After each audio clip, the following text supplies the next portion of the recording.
कौन सा? हाँ, तो फिर प्रसाद नहीं पहुंचा फिर वहाँ। तो बोलो सीता रामचंद्र भगवान की जय। यहाँ पर जामवंत जी ने बड़ी सुंदर सुंदर बातें कही है हनुमान जी को। यहाँ पर जामवंत जी बहुत विशेष पात्र है, सुंदरकांड के ही नहीं अपितु रामायण के भी। भगवान के अनंत भक्त हैं और जामवंत केवल इसी में आनंद थोड़ी दे रहे हैं। भगवान श्री कृष्ण लीला में भी इन्हीं की पुत्री थी जामवती, जो भगवान जी से जिसका विवाह हुआ था।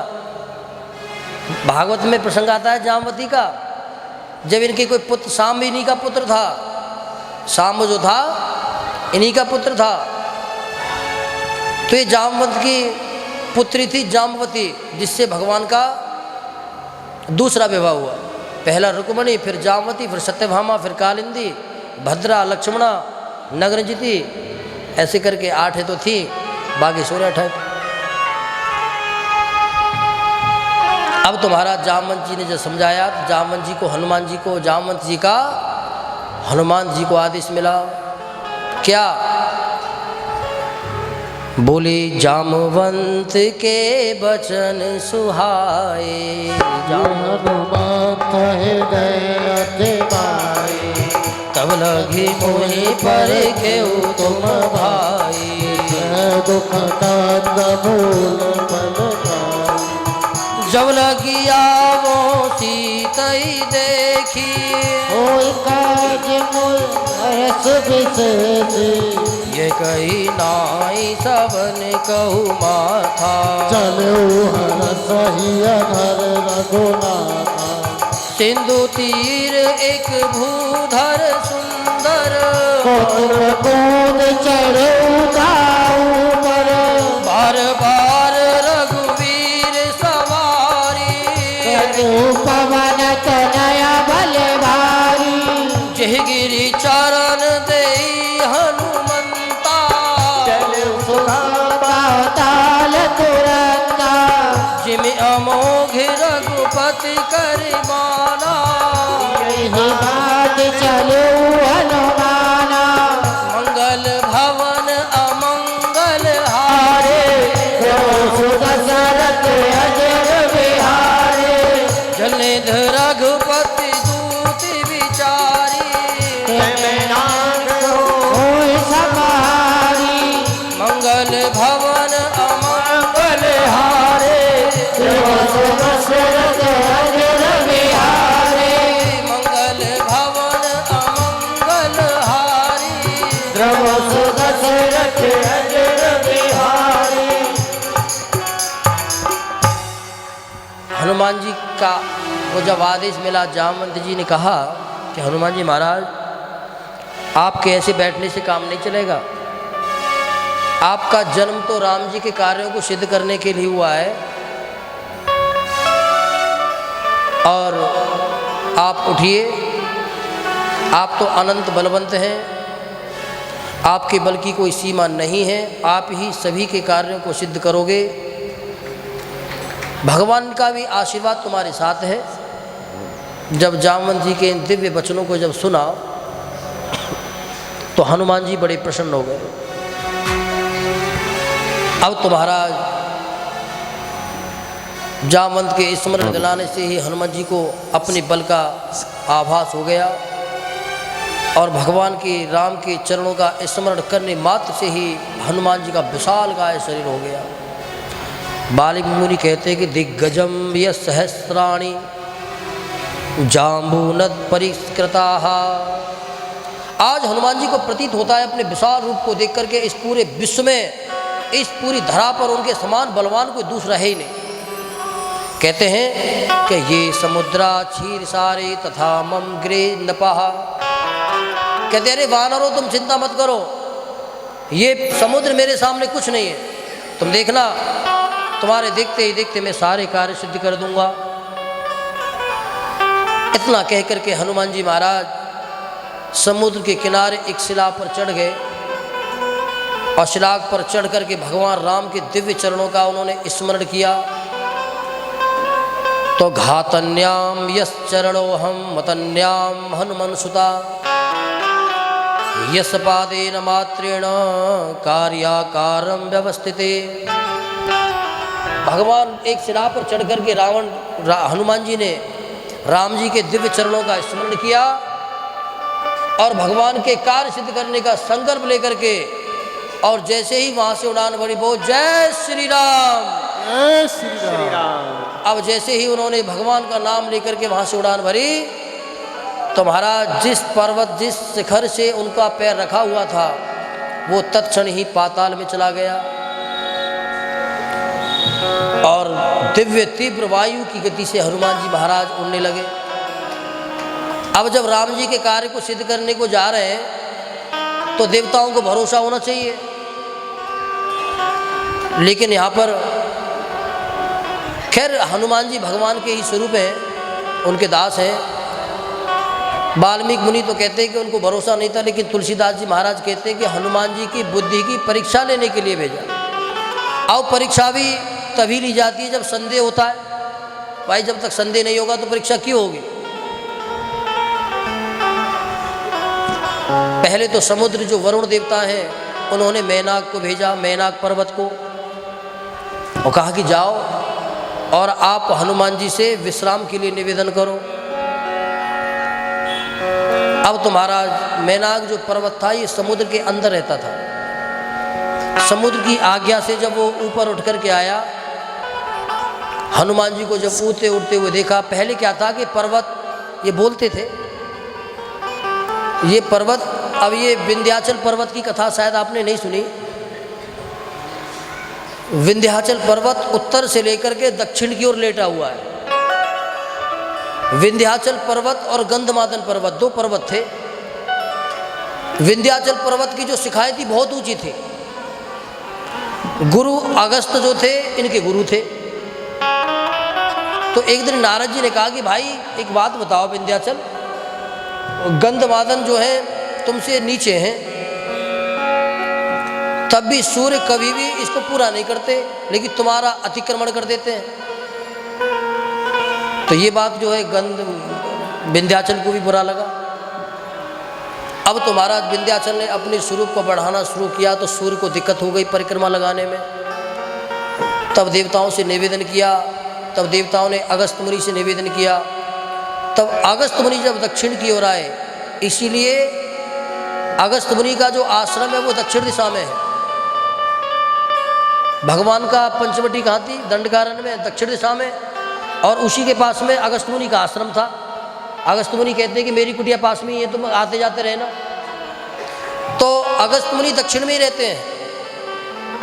तो ये गंधमादन जो पर्वत था और दूसरा जो विंध्याचल पर्वत था, जब गुरु अगस्त उधर से निकले तो विंध्याचल ने प्रणाम किया। तो अगस्त मुनि ने कहा कि भाई जब तक मैं लौट करके नहीं आ जाता हूँ तब तक तुम ऐसे ही रहना। और चले तो गए, लेकिन उसके बाद कभी बार अगस्त जी वापस हुए ही नहीं।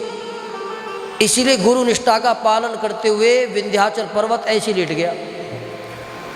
तो लखनऊ से आगे विंध्याचल देवी पड़ती है ना, वो वहाँ पे उनका मुख है महाराज। और ऐसे करके यहाँ पे ये जितनी भी बीच में गोवर्धन आदि की जितनी भी शिलाएँ तलहटियाँ पड़ती हैं, ये सब विंध्याचल पर्वत के यत्र तत्र भाग हैं। ये सब उन्हीं के भाग हैं। तो उसी प्रकार मैनाक पर्वत भी समुद्र के मध्य में रहता है। और समुद्र देवता ने, वरुण देवता ने इनकी परीक्षा करने के लिए इनको भेजा। हनुमान ते ही परिसा कर पुण्य कीन प्रणाम, और राम काज कीने बिनु मोहि कहाँ विश्राम। निवेदन किया कि भाई तुम्हारा धन्यवाद जो आप आए, लेकिन हे पर्वतराज, मैं जब तक भगवान के कार्य को पूरा नहीं कर लूँगा तब तक मुझे विश्राम नहीं है, मैं विश्राम नहीं कर सकता हूँ। ये भगवान के चरणों के प्रति हनुमान जी की निष्ठा थी। वाल्मीकि मुनि कहते हैं कि हनुमद यश कृते कार्यम मैना कायका यस्य पर्वता, मैना कायका यस्य पर्वता लताग्रहाणी चित्राणी समुद्रे मध्यस्थिता के समुद्र के मध्य में विराजित मेनाक पर्वत ने जब भगवान के सामने हनुमान जी को निवेदन किया कि आप आराम करो, यात्रा बहुत लंबी है आगे की, अब बीच बीच में रुक के जाओगे तो दिक्कत नहीं होगी। तो विशालाक्षे तथा ज्ञानम चान्यानी दारू पर्वतकानी, हनुमान जी ने निवेदन किया कि आपका स्वागत है महाराज, लेकिन जब तक मैं भगवान के कार्य को सिद्ध नहीं कर लूँगा तब तक मैं विश्राम नहीं करूँगा। अब देवताओं ने सर्पों की माता सुरसा को भेजा है उसकी परीक्षा करने के लिए। सुरसा देख करके हनुमान जी को बड़ी प्रसन्न हो गई कि आज तो देवताओं ने मुझे बढ़िया खाना दिया है, आज तो मैं खाऊंगी। अब तो महाराज हनुमान जी निवेदन करने लगी कि हे देवी, आप मेरा भक्षण मत करो, मैं राम कार्य की सिद्धि के लिए जा रहा हूँ और मैं आपको वचन देता हूँ कि राम के कार्य को सिद्ध करके मैं पुनः वापस लौटूंगा। सुरसा कहती है कि मैं तेरे जैसे मरकटों को जानती हूँ, तुम जैसे बंदर बहुत चालाक होते हैं और कोई मूर्ख ही होगा जो एक बार बच के चला जाए दोबारा मौत के मुंह में आए। हनुमान जी कहते हैं कि मैं तुम्हें वचन देता हूँ, मैं राम के चरणों का दास हूँ, मैं अपने राम के चरणों की सौगंध खाता हूँ कि मैं कार्य को सिद्ध करके लौट करके आऊँगा। लेकिन महाराज सुरसा ने नहीं माना कि मैं तुम्हें बिना खाए तो नहीं भेजूंगी। गोस्वामी तुलसीदास जी महाराज क्या कहते हैं, बोले जाते पवन सुत देवन देखा, जाते पवन सुत देवन देखा, जाने कहूँ बल बुद्धि देखा, सुरसा नाम अहिन की माता, आज सोरन मोहि दीन आहारा, राम काज फिर में आवो, राम काज फिर में आवो, जो जन भरते ही बदन पसारा, जो जन भरते ही बदन पसारा, कवि तनु कीन दुगुन विस्तारा, सोरे जो जन मुख ते ठायो, जस जस सुर सा बदन बढ़ावा, कभी रूप दिखावा, सत जो जन ते ही आनन कीना, रूप गवन सुतलीना, राम काज सभी करी हो, तुम बल बोधि निधान, आशीष दे गई तो हर्ष चले हनुमान दिया पर राम जय जय राम, तेरे प्रभु राम जय जय राम, मंगल भवन अमंगल हारी,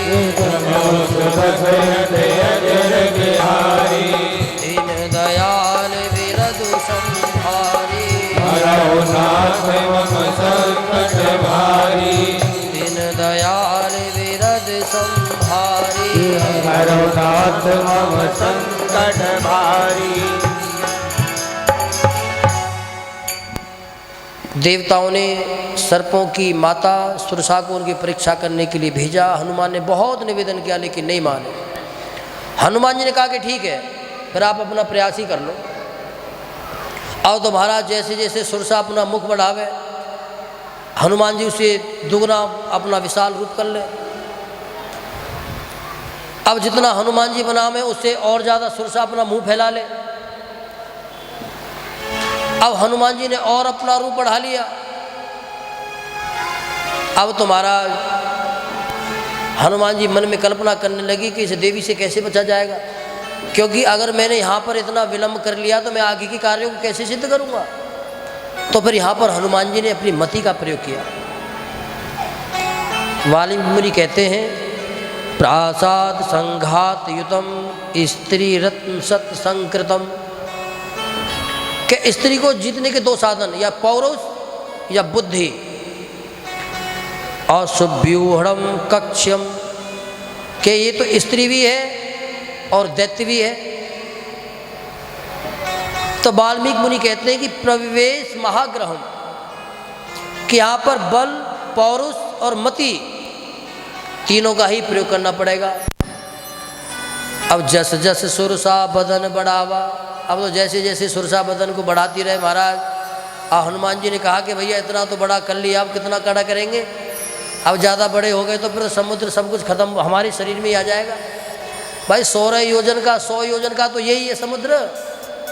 अब जब इतना शरीर यहीं बढ़ जाएगा तो ये जितने भी समुद्र के मध्य में पड़ने वाले और लंका भी शरीर के अंदर ही आ जाएगी।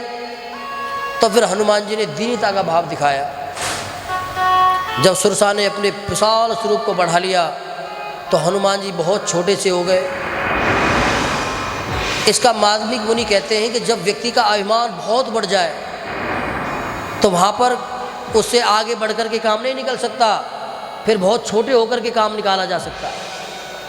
तो हनुमान जी शायद ये बताना चाह रहे हैं कि जब व्यक्ति का अभिमान बहुत बढ़ जाए, स्वाभिमान, अब लोग कहते हैं कि स्वाभिमान अलग है, स्वाभिमान भी अभिमान ही है भाई।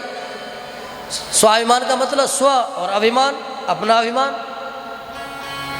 अभिमान में और स्वाभिमान में कोई अंतर थोड़ी है, एक ही चीज है। अब हनुमान जी ने सोचा कि इससे ज़्यादा बड़ा बनकर के काम नहीं निकाला जा सकता, तो क्या करें कि जब बड़े बनकर के काम नहीं बन रहा तो फिर छोटे बनकर के काम निकालो भाई।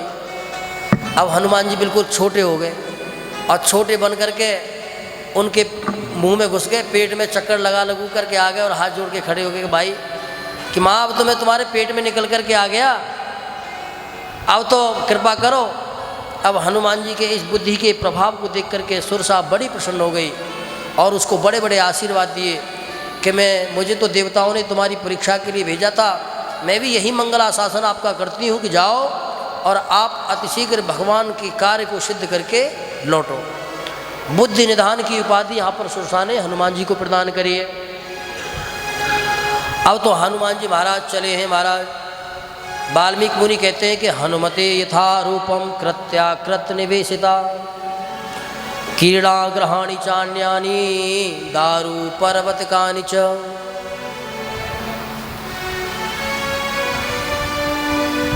बोलिए सीतारामचंद्र भगवान की। अब हनुमान जी जब आगे चलते हैं तो मन में केवल एक ही भाव है। वाल्मीकि मुनि कहते हैं कि यस्य कर्मणा तथा लोके मुक्ता धार्यते गृहे। मन में केवल भगवान राम के कार्य की सिद्धि का संकल्प लेकर के हनुमान जी महाराज जा रहे हैं। तो वाल्मीकि मुनि कहते हैं कि ये कौन है, कि ये समस्त जीव प्राणी मात्र के गुरु हैं हनुमान जी महाराज। तो ये किन के लिए गुरु हैं?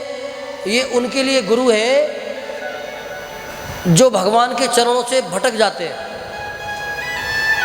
जब कामदेव ने जब भगवान शंकर के ऊपर प्रहार किया तो पूरी सृष्टि उनके वश में हो गई, सभी लोग हो गए। अब केवल वही बचे जिनके ऊपर भगवान की कृपा रही। भाई तुलसीदास ने पहली चौपाई तो लिख दी। अब पहली चौपाई लिख करके तुलसीदास जी रुक गए। तुलसीदास जी सोचते हैं कि ये तो गड़बड़ हो गया। क्यों? क्योंकि अगर सभी प्रभावित हो गए तो फिर हनुमान जी की दास्ता कहाँ चली गई और सुखदेव जी का तप कहाँ चला गया? तो शांत हो गए। तो फिर तुलसीदास जी ने अपने गुरु का स्मरण किया। कौन से? बोले जय जय जय हनुमान गोसाई कृपा करो गुरुदेव की। बस जय जय जय हनुमान गोसाई। जब तुलसीदास जी महाराज ने जब उनका स्मरण किया तब हनुमान जी की कृपा हुई। और प्रमाण कहता है कि दूसरी लाइन, पहली लाइन तो तुलसीदास जी ने लिखी, लेकिन दूसरी लाइन किसने लिखी? हनुमान जी महाराज ने पूरा करके चले गए उसको। तो हनुमान जी महाराज वो हैं जो भक्त और भगवान की दूरी को कम करते हैं। और भगवान कौन है? ये तो भगवान के द्वारपाल हैं। राम दुआरे तुम रखवारे हो तो न आज्ञा बिन पैसारे। जब तक हनुमान की शरणागति नहीं लेंगे तब तक अंदर प्रवेश नहीं मिलेगा। तो इसलिए भगवान की प्राप्ति अगर हम करेंगे तो हनुमान जी की सानिध्य लेनी पड़ेगी, जैसे कि सुग्रीव ने ली। भगवान कभी कभी तो हनुमान जी भक्त को भगवान के चरणों तक लेके जाते हैं, और कभी कभी भगवान क्या करते हैं, हनुमान जी जब ये देखते हैं कि भक्त बड़ा निकृष्ट है, लेकिन हनुमान जी प्रसन्न है उसके ऊपर, हनुमान जी प्रसन्न है और भगत निकृष्ट है, तो फिर हनुमान जी के पास एक ही काम होता है कि अगर भगत नहीं जा रहा है तो फिर भगवान को लेके आओ, है।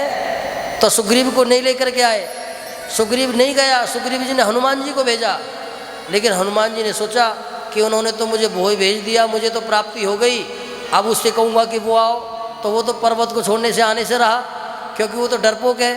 तो एक काम करता हूँ कि भगवान को मैं ही ले करके चलता हूँ।